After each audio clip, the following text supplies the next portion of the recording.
बिस्मिल्लाहिर्रहमानिर्रहीम। I am professor Abid Umar from Grip Institute Multan.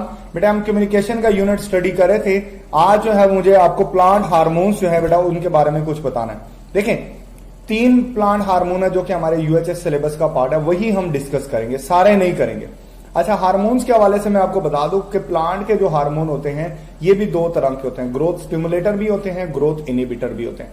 हमने 2 जो प्लांट हार्मोन पढ़ने, ऑक्सिन और जिब्रेलिन, ये ग्रोथ स्टिमुलेटर है, जबकि जो एब्सिसिक एसिड होता है ये ग्रोथ इनिबिटर होता है, ग्रोथ को रोकता है। चले इसको शुरू कर लेते हैं। देखें, सबसे पहले ऑक्सिन, जो नेचुरल ऑक्सिन होता है ना, उसको इंडोल एसिड, ये उसका केमिकल नेचर है, IA, इंडोल एसिटिक एसिड, ये नेचुरल होता है, ठीक है ना, कुदरती जराए से हासिल होता है। हम सिंथेटिकली भी जो है बेटा वो इसको बना लेते हैं।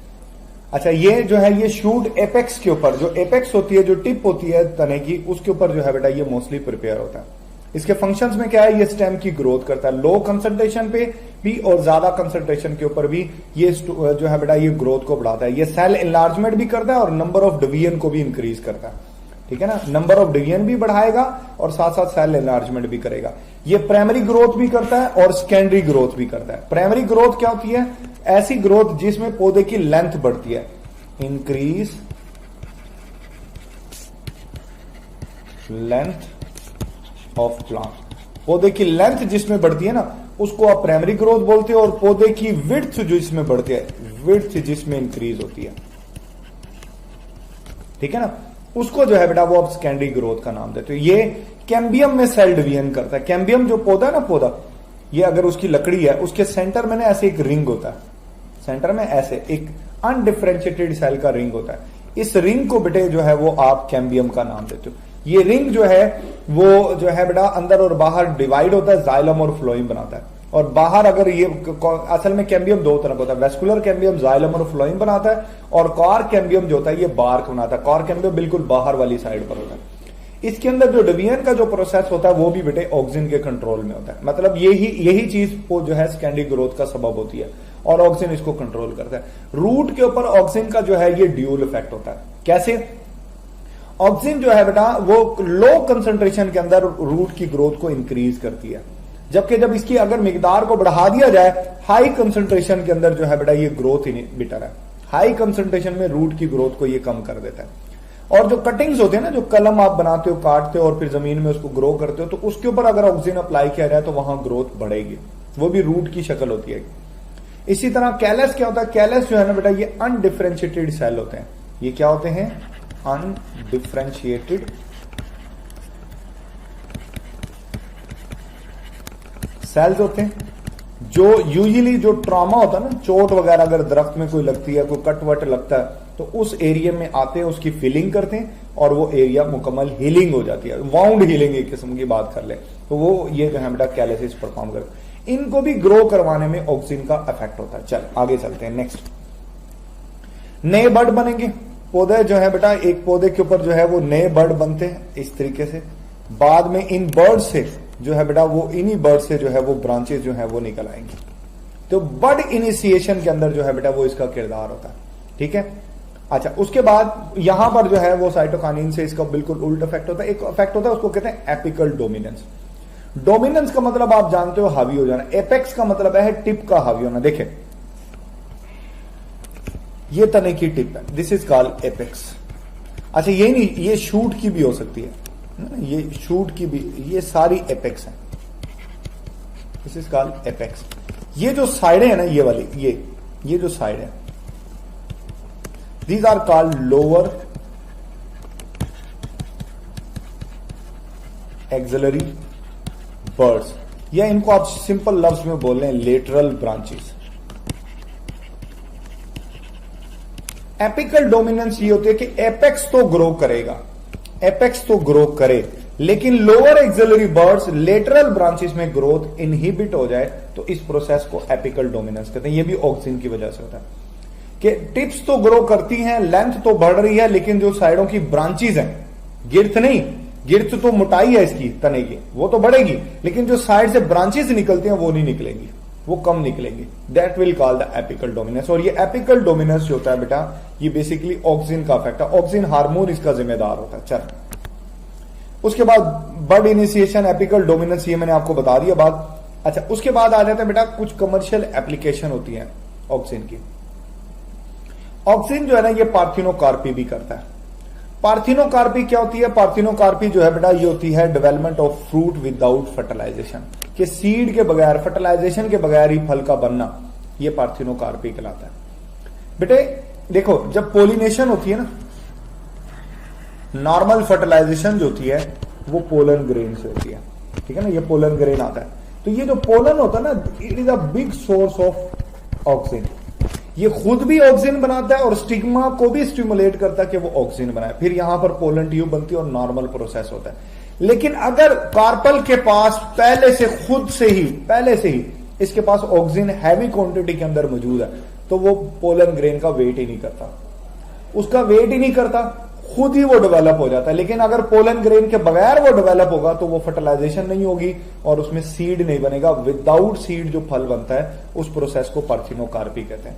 तो ऑक्सीजन का इसके अंदर बड़ा किरदार होता है। इस क्योंकि जो पार्थिनोकार्पिक फ्रूट होते हैं उनकी कमर्शियल वैल्यू ज्यादा होती है, तो जो है बेटा वो इसको आर्टिफिशियली भी इंड्यूस करवाया जाता है। इसके लिए कुछ सिंथेटिक ऑक्सीजन इस्तेमाल होता है, नेचुरल तो बड़ा कॉस्टली होता है, तो सिंथेटिकली लैब में हमने प्रिपेयर किया, जैसे naphthalene acetic acid, indole propanoic acid, ये हमने प्रिपेयर किए।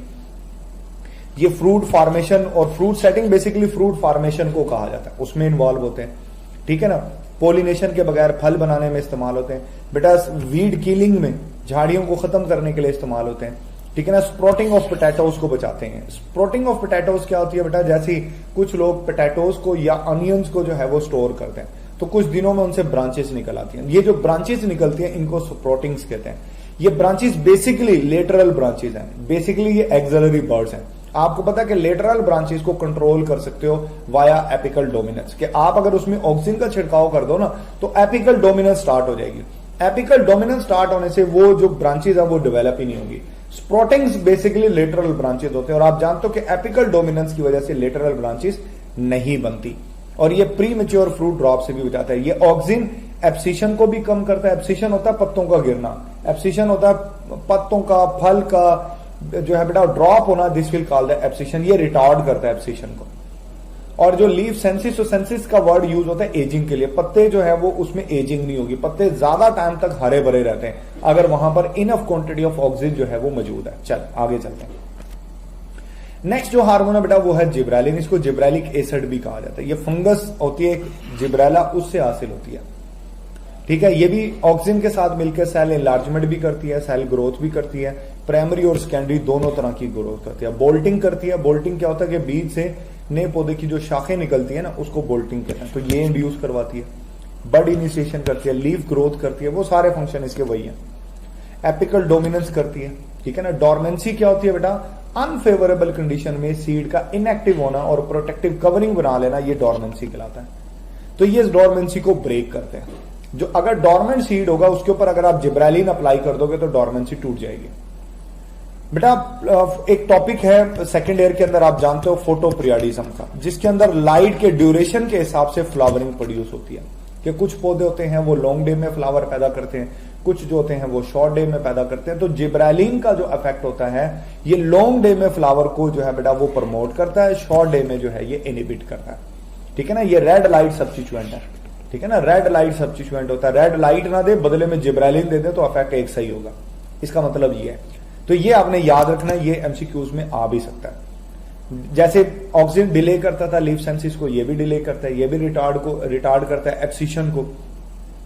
कमर्शियल जो है बेटा एप्लीकेशन क्या होती है? ये जो है बेटा संतरे में और पियर्स वगैरह में जो है बेटा ये इस्तेमाल होता है फल बनाने के लिए। फ्रूट डेवलपमेंट के अंदर जो है वो इसका किरदार है। इसके अलावा जो है बेटा ये पार्थिनोकार्पी करता है, बेरी साइज को बढ़ाता है, यानी जो फल का जो साइज होता है वो इंक्रीज होता है। ये माल्टिंग करता है। माल्टिंग क्या होती है बेटा? माल्टिंग ये होती है कि कॉम्प्लेक्स, इसके अंदर ना अल्फा माइलेज होता है। कॉम्प्लेक्स जो कार्बोहाइड्रेट होते हैं, जैसे सत्तू बनाते हैं, कॉम्प्लेक्स जो कार्बोहाइड्रेट होते हैं ना बेटा ये टेस्टलेस होते हैं, ठीक है। ये माल्टिंग कैसे की जाती है कि अल्फा माइलेज इसके अंदर एंजाइम होता है। जिब्रेलिन अल्फा माइलेज की प्रोडक्शन को बढ़ाता है। तो ये कॉम्प्लेक्स कार्बोहाइड्रेट कन्वर्ट हो जाते हैं सिंपल कार्बोहाइड्रेट में, ठीक है। और ये जो होता है ना, ये टेस्ट में स्वीट होता है, इनके पास टेस्ट होता है। तो एक मतलब मिक्सचर बन जाता है जो बड़ा टेस्टी होता है। उसमें पानी वगैरह को मिक्स करके आप यूज करें तो इसको माल्टिंग कहते हैं। ये सत्तू इसी तरीके से बनाया जाता है, तो इसमें हेल्प करते हैं। ये बेटा डिले करेगा राइपनिंग को। इसके अलावा जो है बेटा ये स्टोरेज लाइफ जो है वो बढ़ाने के लिए भी इस्तेमाल होता है। चल, एफसीसी केसर ये ग्रोथ इनहिबिटर है, ये उनके बिल्कुल उल्ट काम करेगा। वो जैसे डोरमेंसी को जो है बेटा वो इनहिबिट कर रहे थे, डोरमेंसी को ब्रेक करते हैं, डोरमेंसी को इनहांस करेगा। वो ग्रोथ बढ़ा रहे थे, ये ग्रोथ को रोकेगा। ठीक है ना, ये ग्रोथ इनहिबिटर है। ये बात याद रखनी, ये स्ट्रेस में वर्क करता है। फिजियोलॉजिकल जो स्ट्रेस आता है ना, जब पौधे के ऊपर आएगा, जब उसके पास अपनी जरूरत के मुताबिक चीजें नहीं है, तो उस वक्त ये काम करेगा। मसलन ड्रॉट, खुश्की, वाटर लॉगिंग, जैसे सेम नहीं आ जाता, पानी इकट्ठा हो जाता है, उसको वाटर लॉगिंग कहा जाता है, तो ये वहां पर ज्यादा वर्क करता है। डोरमेंसी को जो है बेटा ये प्रमोट करेगा, वो ब्रेक कर रहे थे, ये प्रमोट करेगा। ये शॉर्ट डे प्लांट में फ्लावरिंग इंड्यूस करता है, वो जिब्रेलिन लॉन्ग डे में करता है। तो देखिए ना, उल्टा है बिल्कुल। ये एब्सिशन को और सेंसिस को प्रमोट करता है। ठीक है ना, वो रिटार्ड कर रहे थे। अच्छा, साइटोकाइनिन जो है वो ओपनिंग ऑफ स्टोमेटा में इन्वॉल्व होता है, जबकि एब्सिसिक एसिड जो है वो स्टोमेटा के क्लोज होने का सबब होता है। जब ट्रांसपोर्ट इन प्लांट पढ़ाऊंगा ना, तो ये सारा मैकेनिज्म मैं आपको समझाऊंगा। कमर्शियल एप्लीकेशन ये होते हैं कि बेटा जैसे अभी मैंने आपको कहा कि ये एब्सिशन को प्रमोट करता है, यानी पत्ते और फल इसके वजह से गिरते हैं। तो जब गार्डनर को जो है बेटा वो खुद से जो है वो फल को कलेक्ट करना होता है, तो एक एक फल काटने के बजाय पता क्या करता है, नीचे कपड़ा बिछाता है और एब्सिसिक एसिड का जो है वो छिड़काव कर देता है बाग में। फल खुद को खुद गिरना शुरू हो जाता है, इससे कलेक्शन टाइम जो है वो कम हो जाता है। तो ये इस चीज के अंदर जो है बेटा इसका इस्तेमाल जो है वो किया जाता है। आपने ये थोड़ा सा जो है ना प्लांट वाला जो पार्ट होता है ना, इसमें कॉन्सेप्ट कम होता है, बच्चा कंफ्यूज होता है, बच्चा परेशान होता है कि इसको कैसे प्रिपेयर करें। बेटा आप इसका एक टेबल बना ले और इन तीनों को आमने सामने लिखें, इसके नोट्स बनाएं, आपने मुझसे शेयर भी करने, और फिर इनको कंपैरिजन में आप स्टडी करें, आपके ये बहुत अच्छे प्रिपेयर हो जाएंगे। चल, फिर एक टॉपिक है कोऑर्डिनेशन इन मैमल्स। उसमें ना मैमल्स में जो कोऑर्डिनेशन होता है ना बेटा, वो उसमें 3 कंपोनेंट होता है, रिसेप्टर, इफेक्टर और कंट्रोल सेंटर। इसी का थोड़ा सा इंट्रोडक्शन हम कर लेते हैं ताकि ये टॉपिक भी हमारा कवर हो जाए। रिसेप्टर वो पार्ट होते हैं जो कि बेटा स्टिमुलस को फील करते हैं। स्टिमुलस को जो है बेटा जो फील करते हैं ना, वो रिसेप्टर कहलाते हैं। हमारे बॉडी में बहुत सारे रिसेप्टर, सेल भी एक रिसेप्टर होता है, न्यूरॉन का कोई एंड, कोई टर्मिनल है, कोई आखिरी पार्ट है, एक्सॉन टर्मिनल है या डेंड्राइट टर्मिनल है, वो भी कोई ऑर्गन भी पूरे का पूरा एज अ रिसेप्टर के तौर पर वर्क कर सकता है। तो बेटा बहुत सारे हैं, जैसे कीमो रिसेप्टर होते हैं, ये केमिकल को डिटेक्ट करते हैं, जैसे कि नाम से पता चल रहा है हमारे खून में होते हैं। जो खून में मतलब ब्लड कैपिलरीज में, ब्लड वेसल्स में होते हैं, जैसे कार्बन डाइऑक्साइड और ऑक्सीजन को, ये केमिकल है। इसी तरीके से ब्लड ग्लूकोज को फील करने वाले रिसेप्टर हैं, अमाइनो एसिड को फील करने वाले रिसेप्टर हैं, स्मेल और टेस्ट को फील करने वाले रिसेप्टर भी कीमो रिसेप्टर होते हैं। ये याद रखना आपने कि जब जो स्मेल के जो मॉलिक्यूल होते हैं, किसी भी मॉलिक्यूल से अगर कोई किसी भी बायोलॉजिकल जो मॉलिक्यूल है, कोई भी चीज है, उससे अगर स्मेल आ रही है तो इसका मतलब उसके मॉलिक्यूल्स हवा में फ्लोट कर रहे हैं। जब वो आपकी नाक के जो है बेटा जो रिसेप्टर्स हैं उनको जब स्ट्राइक करेंगे, फिजिकली स्ट्राइक करेंगे, तब आपको उसकी स्मेल महसूस होती है, वरना नहीं होती। मैकेनो रिसेप्टर जो होते हैं बेटा ये टच प्रेशर को फील करते हैं, टच को भी फील करते हैं, प्रेशर को भी करते हैं। ये टच स्टिमुलस को बेसिकली ये देखते हैं। इसमें लिखा हुआ कि इसमें फ्री नर्व एंडिंग्स होती हैं, ये देखें ना, ऐसे एक ये एंडिंग फ्री है, एक होते हैं एक्सपेंडेड एंडिंग। एक्सपेंडेड एंडिंग यूं होती है, ये ना ऐसे फैली हुई होती है, ऐसे ये एक्सपेंडेड एंडिंग है, ठीक है ना। इसी तरीके से एक स्ट्रे एंडिंग होती है, स्ट्रे एंडिंग ना ऐसे होती है, ऐसे बहुत सारी है, स्किन से बाहर निकले, ये स्ट्रे एंडिंग्स होती हैं। ये nerve endings they will act as a mechanoreceptors. Photoreceptor जैसे कि नाम से पता है लाइट को डिटेक्ट करते हैं, और ये हमारी आईज में होते हैं। हमारे आईज में 2 तरह के सेल होते हैं, रॉड और कोन, जो दिन और रात को देखते हैं, ठीक है ना। इनके अंदर जो है बेटा जो लाइट डिटेक्टिंग रिसेप्टर होते हैं, जिनको फोटो रिसेप्टर्स कहा जाता है। इसी तरह हीट को फील करने वाले रिसेप्टर हैं, ये कूल को भी फील करेंगे, हीट को भी करेंगे। नोसिसेप्टर बेटे पेन को महसूस करते हैं, ठीक है ना, पेन को महसूस। यहां लिखा हुआ मोडालिटीज ऑफ सेंसेशन, ये सारी सेंसेशन थी, पेन, टच, इसी तरीके से लाइट, हीट, ये सारी मोडालिटीज हैं। लेकिन एक क्वेश्चन पूछा जाता है बच्चों से कि बेटा न्यूरॉन्स हमेशा मैसेज वाया नर्व इंपल्स ही भेजते हैं, चाहे वो पेन हो, चाहे वो कूल्ड हो, चाहे वो जो है बेटा वहां पर प्रेशर का हो, टच का हो या लाइट का हो, किसी भी चीज का स्टिमुलस हो, मैसेज हमेशा नर्व इंपल्स की शक्ल में जाता है, पॉजिटिव नेगेटिव आइंस की शक्ल में। फिर दिमाग को कैसे पता चलता है कि जनाब ये पेन का स्टिमुलस आया है, ये जो है वो कूल्ड का आया है, ये जो है वो जो है बेटा ये मैसेज आया है लाइट का। कैसे पता चलता है? असल में ये हर एक न्यूरॉन दिमाग के एक मखसूस सेंटर में ओपन होता है। मतलब अगर आपको अगर कूलनेस महसूस हो रही है, सर्दी लग रही है, तो आपका हाइपोथैलेमस में उसका सेंटर है, वहां पर इसका मैसेज जाएगा और जो भी नर्व इंपल्स हाइपोथैलेमस में रिसीव होगी वो टेम्परेचर से रिलेटेड होगी। इसी तरीके से आपके दिमाग में जो है पेन सेंटर है, मतलब पेन रिसेप्टर्स के जो न्यूरॉन्स है वो हमेशा पेन सेंटर में ही खुलते हैं। तो वो पैगाम पेन, जैसे ही पेन सेंटर जो है बेटा वो एक्टिवेट होगा, पेन की सेंसेशन जो है वो आपको फील हो जाएगी। तो सेंटर वाइज जो है वो इनमें डिफरेंस होता है। फिर एक और बात होती है, वो है रिलेटिव अबंडेंस। रिलेटिव अबंडेंस क्या है बेटा? जिस चीज के रिसेप्टर जितने ज्यादा होंगे वो चीज आपको फील भी उतनी ज्यादा होगी। मसलन आपकी बुक में लिखा हुआ है कि जनाब जो कूल्ड रिसेप्टर होते हैं, कूल्ड रिसेप्टर होते हैं,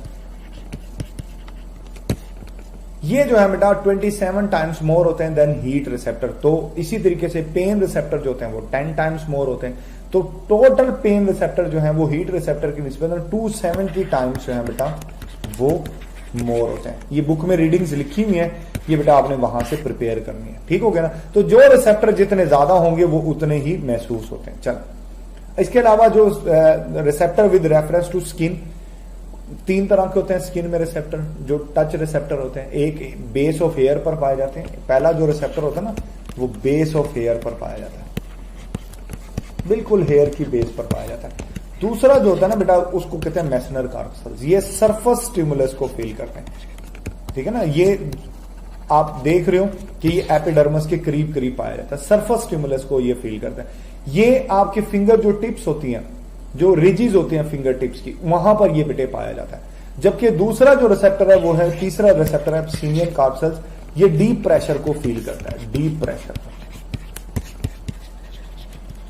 को फील करता है। और ये बेटा लिम्स में पाया जाता है, जो आपकी टांगे हैं इनके अंदर जो है बेटा ये पाया जाता है। ये इतने ज्यादा फील नहीं करते, ज्यादा आपके सरफेस वाले फील करते हैं। तो बहरहाल ये बात भी एमसीक्यूज में बेटे आ जाती है, ये आपने याद करनी है। चल, फिर नर्वस सिस्टम की बात कर लेते हैं, जो कि कोऑर्डिनेशन सेंटर है। नर्वस सिस्टम को बेसिकली 2 हिस्सों में डिवाइड किया जाता है, पीएनएस पेरिफेरल नर्वस सिस्टम और सीएनएस।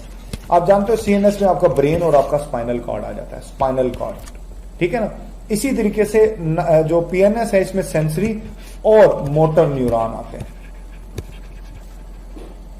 मोटर न्यूरॉन को आगे आप सोमैटिक और ऑटोनॉमिक में कन्वर्ट। सोमैटिक आप जानते हैं ये वॉलंटरी मूवमेंट को कंट्रोल करता है, वॉलंटरी को करेगा। जबकि ऑटोनॉमिक आप जानते हो ये इनवॉलंटरी को देखता है। फिर ये सिंपैथेटिक और पैरासिम्पैथेटिक होते हैं, ये डिटेल भी बेटे पढ़ लेते हैं। देखिए, इसी के अंदर मैं जो है बेटा कुछ बातें आपको बता देता हूं। अब ब्रेन और स्पाइनल कार्ड जो है बेटा व्हाइट मैटर और ग्रे मैटर पर मुश्तमिल होता है। व्हाइट मैटर जो है माइलिनेटेड होता है और ग्रे मैटर जो होता है ये नॉन माइलिनेटेड नर्व फाइबर्स के ऊपर मुश्तमिल होता है। ब्रेन के जो है आपने पार्ट्स स्टडी रीड कर लेने हैं कि fore brain, mid brain, hind brain पाया जाता है। फोर ब्रेन में आपको पता है कि थैलेमस है जो सेंसरी इंफॉर्मेशन को कन्वे, मैं आपको थोड़ा सा गो थ्रू करवा रहा हूं कि इसमें से कोई इक्का दुक्का एमसीक्यूज आ सकता है, तो आपने इसको एटलीस्ट रीड जरूर करना है कि हाइपोथैलेमस सेंसरी इंफॉर्मेशन को रिसीव करता है फ्रॉम आईज एंड हेयर्स। आपके जो एयर्स हैं और आपकी आईज हैं यहां से मैसेज को लेता है और आपके लिम्बिक सिस्टम को देता है। लिम्बिक सिस्टम में हिप्पोकैम्पस जो है परमानेंट मेमोरी को देखता है। हाइपोथैलेमस बड़ा इंपॉर्टेंट पार्ट होता है। हाइपोथैलेमस आपकी जो है स्लीप वेक साइकिल को, एंडोक्राइन सिस्टम को, टेम्परेचर को बेटे ये देखता है। इसी तरीके से सेरिब्रम बड़ा इंपॉर्टेंट पार्ट, आपके ब्रेन का सबसे लार्जेस्ट पार्ट होता है, लेफ्ट और राइट सेरिब्रल हेमिस्फीयर पर होता है। Connecting band, corpus Luce, callosum उसके अंदर पाया जाता है। ये बातें आपने प्रिपेयर कर लेने। इसमें थिंकिंग कंट्रोल करता है, जजमेंट, रीजनिंग, सारी बातें जो है ये कंट्रोल करता है। जो आपके रिफ्लेक्सेस होते हैं वो हाइंड ब्रेन में आपका मिडुला ऑब्लिगेंटा कंट्रोल करता है। ये बातें आपने, और एक और बात आपने याद रखनी है कि मिड ब्रेन के अंदर जो है रेटिकुलर फॉर्मेशन होता है। ये मालूमात की स्क्रीनिंग करता है कि मालूमात जब फोर ब्रेन से हाइंड ब्रेन में जाती है तो बेटा ये उस दौरान जो है वो उनको स्क्रीन करता है कि उनको चेक करता है कि कोई एबनॉर्मल तो नहीं है। अगर नॉर्मल है तो जाने देता है, एबनॉर्मल है तो रोक लेता है। ठीक है? इसी तरीके से एक बात आपने याद रखनी है, सेरिबेलम में ये आपकी बॉडी को इक्विलिब्रियम प्रोवाइड करता है, उसको कंट्रोल करता है, मोशंस को, मूवमेंट को भी देखता है। और ये जो है बेटा ये बर्ड्स में वेल डेवलप होता है क्योंकि उनको बैलेंस ज्यादा रिक्वायर्ड होता है। ये बेटा आपने पढ़ लेने हैं। फिर नर्व्स जो होते हैं ना, नर्व्स आपको पता है, नर्व्स की तादाद आपने देख लेने के 12 जो है बेटा वो क्रेनियल होती है, 12 पेयर। और जो है 30 जो है 1 पेयर जो है वो बेटे स्पाइनल होती है। ये आपने प्रिपेयर कर लेनी है बातें। दोनों को मिला दोगे तो टोटल 86 बनती है, पेयर ना हो तो टोटल 86 नर्व जो है वो पाई जाती है। ठीक है ना। ये फाइट और फ्लाइट को कंट्रोल करता है, ये रेस्ट और डाइजेशन को कंट्रोल करता है। ठीक है ना। ये प्यूपल को डायलेट करता है। ये वो बातें हैं जो आप रीड कर सकते हो बेटे।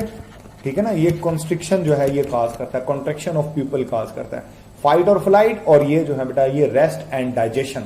ये मैंने बेसिकली जो है ये पूरी डिटेल से आपने रटे नहीं लगाने, आपने गो थ्रू जरूर करना है। कोई इक्का दुक्का अगर एमसीक्यूज आए तो आपको पता होना चाहिए। चल, क्योंकि टॉप बुक में आपके सिलेबस में जितनी इसको इंपॉर्टेंस दी गई है टॉपिक को, उसी हवाले से मैंने इसको गो थ्रू करवाया कि आपको एटलीस्ट आइडिया होना चाहिए। अब इफेक्टर जो होते हैं बेटा वो दो तरह के होते हैं आपके पास। नंबर 1 आपके पास इफेक्टर्स मसल्स होते हैं। मसल्स में अब वो स्केलेटल भी हो सकते हैं, कार्डिक और स्मूथ भी हो सकते हैं। और जो है बेटा वो ग्लैंड्स। मसल्स आप जानते हो कि बेटा ये वाया कॉन्ट्रैक्शन या रिलैक्सेशन रिस्पॉन्ड करते हैं। और ग्लैंड्स जो होते हैं बेटा ये या तो सिक्रीशन को जो है बेटा, ठीक है ना, इनहिबिट भी कर सकते हैं और प्रमोट भी कर सकते हैं। अब इसमें एंडोक्राइन और एक्सोक्राइन दोनों आ जाते हैं। मैंने आपको बताया था कि एक्सोक्राइन एंजाइम प्रोड्यूस करते हैं, तो ये भी इफेक्ट आ जाता है। ठीक है ना। यहां पर हमारा ये यूनिट जो है बेटा ये मुकम्मल हो गया। आपके जहन में किसी भी किस्म की कंफ्यूजन है, आप एज यूजुअल अपना सवाल पूछ सकते हैं। अपना ख्याल रखिएगा। Thank you. Allah Hafiz.